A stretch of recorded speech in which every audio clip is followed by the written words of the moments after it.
Gaza में Israel और Hamas के लड़ाकों के बीच भीषण जंग चल रही है।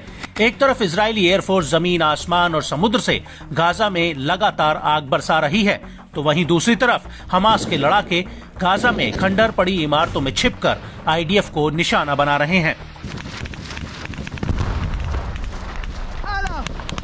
और अब इसी कड़ी में अल कासिम ब्रिगेड ने एक नया वीडियो जारी किया है, जिसमें उसने गाजा के आसमान में मुजाहिदीन ब्रिगेड के साथ मिलकर इजरायली एयरक्राफ्टों को मिसाइलों से तबाह करने का दावा किया है। वीडियो में साफ दिख रहा है कि कैसे अल कासिम ब्रिगेड के लड़ाके लगातार इजरायली एयरक्राफ्ट्स और ड्रोन को सैम 7 मिसाइलों से निशाना बना रहे हैं। हालांकि मिसाइल दागने के बाद वो अपने टारगेट पर लगी या नहीं, इस बात की पुष्टि इस वीडियो में नहीं हुई है। इसके अलावा पश्चिमी जबालिया में अल कुद्स ब्रिगेड के लड़ाकों ने इजरायली सेना को घेरा हुआ है।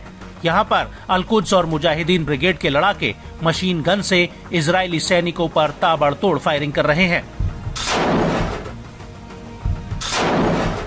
वीडियो में साफ दिख रहा है कि कैसे दूर खड़े इजरायली सैन्य वाहन पर अल कुद्स के लड़ाके घात लगाकर हमला करते हैं। इन लड़ाकों के हाथों में मशीन गन होती हैं, जिससे दनादन फायरिंग हो रही है। इस वीडियो के अलावा खान यूनिस शहर का एक और वीडियो सामने आया है, जिसमें अल कुद्स के लड़ाके एक के बाद एक इजरायली टैंकों और सैन्य वाहनों को निशाना बना रहे हैं।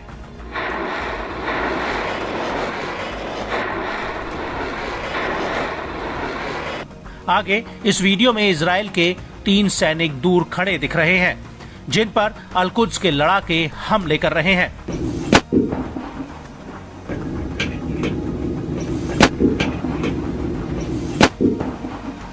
अल कुद्स का दावा है कि उसने ये हमले इजरायली सेना की सप्लाई लाइन और पोजीशंस पर किए हैं।